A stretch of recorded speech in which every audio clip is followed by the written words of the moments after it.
think one of the most authentic stories of hospitality that occurs certainly in the Old Testament is the one that I just read for you. We know how that story goes, and we know that Abraham is actually talking to God. But Abraham doesn't know that. He sees three strangers out there. He's sitting at the entrance to his tent.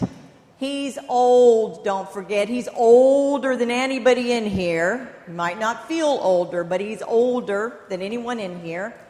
And he runs out to meet them. And he invites them. He doesn't know who they are, but he invites them. He bows down. He welcomes them.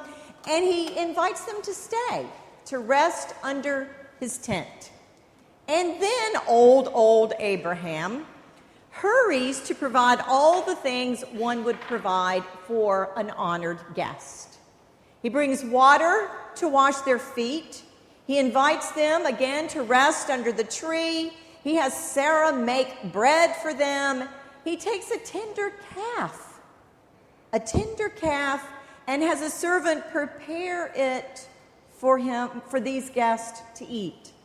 He gives them milk and curds, and all of this sounds so easy to us because Harris Teeter is right down the street, and we could go get our own milk and curds, and it would be easy to do all of that, and we'd get in our car to do it. But old Abraham is still talking to three people he doesn't know, and he's giving them the very best of what he has. Now we know that in the next verses, these strangers will tell Abraham and Sarah that they will bear a child. And then the hospitality turns to laughter, remember? We are not having a baby, I can tell you that. But just think about that. Think about the picture of old Abraham and old Sarai, who are making bread and washing feet and drawing water and doing all kinds of things without knowing who they're serving. The prophet Isaiah says, "My house shall be called a house of prayer for all people." My house, Isaiah says, shall be called a house of prayer for all people, not just the ones whose names I know. Throughout this fall, we have been looking at a variety of practices that I believe deepen the life of a congregation. Today's is, as you might have already surmised, hospitality. How is it that we deepen congregational life through hospitality? Let's talk about Jesus. Of course, the first time we see real hospitality offered by Jesus is when he saves that wedding. The wedding where there's lots of water but no more wine. And so Jesus is simply a guest at that wedding, but in his role as guest, his mother says, "Hey, you could probably do this for us, couldn't you?" And he does it. The wedding is saved. We don't even know who those people were or how Jesus was related to them. But that's certainly not the last time Jesus shows what it means to be host. He feeds crowds of 4,000 and crowds of 5,000. And when the disciples say, "Let's just make them go back and get their own food," Jesus says, "No, you give them something to eat." And Jesus heals people over and over, sometimes physically and sometimes spiritually. He heals people. And Jesus, just like Abraham, washes feet. He takes that towel and ties it around his waist, gets down on his knees, and washes the feet of his disciples. And after he spent 3 days in a tomb, Jesus cooks fish to make breakfast on the beach for his disciples. And in addition to all these things Jesus does, he instructs them saying, when you give a banquet, invite the poor, invite the crippled and the blind. That is, bring in different people. Letty Russell is a 21st century theologian who's written a wonderful book called Just Hospitality.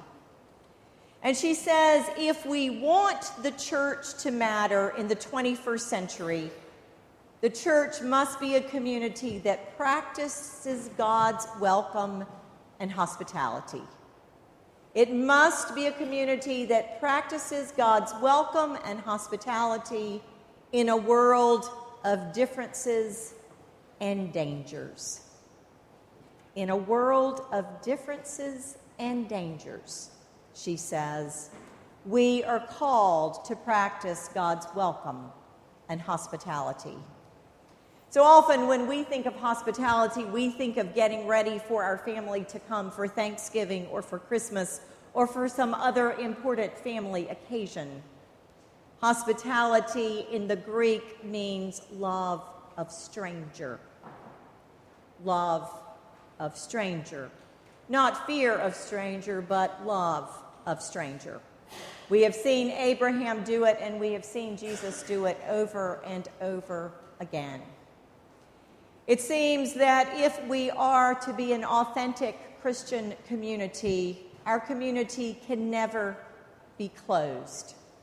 We are constantly extending welcome and shelter and friendship and hope and healing and food and water to everyone.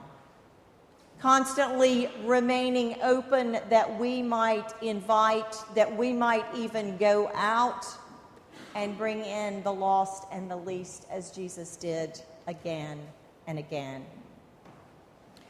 True hospitality suggests not only doing for, but also allowing ourselves to be cared for. There's a sense of mutuality, not that I have everything to give to you or you have everything to give to someone else. Every person is served and every person is equally server in this way of understanding hospitality. There is a give and take, and in particularly there is a recognition of the Christ in the other. Many of you were here on Tuesday, and if you were not here on Tuesday, you were here on some day in the last week before Tuesday, preparing for the presbytery meeting. It was a vast opportunity for us to show hospitality, and thanks to literally hundreds of you, we did. It rained, and Marshall Rogers and Martha Sue were out there at that door in the rain. You know, Martha Sue is kind of worried about her hair, but she didn't say anything. She let that go, and they welcomed guests as they came into this building. And some things happened that we didn't expect to happen, like somebody brought a baby. Nobody needs childcare. Nobody needs childcare. I probably asked the question 7 times, and there's a baby. And what did we do? People stepped right up. I think Donna Gaither was first in line for baby duty. And then there were others, and that baby was loved and cared for in ways that she could never have imagined being loved and cared for. And then, of course, other things happen. Doors don't work, or something is locked, or somebody forgets how to get here or there. And you showed hospitality to those who came to us. I've had a number of calls and emails since Tuesday from people in the presbytery saying thank you. We really did feel welcomed. From the homemade pound cake to the umbrellas waiting for us when we got out of our cars, we thank you very much. And that's a beginning point for us as the hospitable people of God. But there are certainly other ways that we can welcome the stranger. The rule of Saint Benedict, which was created in the 6th century and still practiced in all Benedictine monasteries and convents, is this: let all guests be received as Christ. Let every guest be received as Christ, because he will say, I was a stranger and you took me in. I was a stranger and you took me in. There are marvelous models of churches taking people in, and of course we are part of that. For we have sheltered many folks in this building through the years. We have fed many folks, even in the last months, not only in this building, but at the community inn and at the community table. And we have looked at people, looked them in their eyes, and been the face of Christ for them as they also have been the face of Christ for us. Many churches use their building to sponsor ESL classes. Even churches that are dying are opening their buildings that the Church of Jesus Christ in the 21st century really will matter. And churches sponsor AA groups and Girl Scouts and Boy Scouts, and we do that too. And we open our building again and again to friend and also to stranger, remembering that every person we encounter is indeed the face of Christ. And we are called to love and to care. And in the same way, we are called to receive from our guests, to recognize that Christ is in them as Christ is in us. And we want very badly for the Church of Jesus Christ to matter in the 21st century. So we do not close our doors or erect boundaries that folks would have a hard time scaling. Instead, we invite folks to share life with us. And in our deepening hospitality, they are changed, but perhaps we are changed even more. Because we know that Jesus Christ has come to take residence in us when we can welcome the stranger and love that stranger with the same love Christ loves us. Today, we will gather around the table of Jesus Christ, where Christ is indeed our host in a very real way. And we will taste and see that the Lord is good, remembering that this is a house of prayer for all people. And it is that way because that is who Christ has called us to be. Let us live faithfully into our deepening hospitality, that we may be inviters. We may be enthusiastic tellers of the story of Jesus Christ as we live it out here. And that we may be those like Abraham who comically prepare for people we don't even know. That we may be those who run out and bring in the lost sheep, or the son or the daughter who is lost. The one who badly needs to know and to hear and to trust and to believe that Jesus Christ loves her, that Jesus Christ loves him. My friends, for all that God has given us, we are grateful.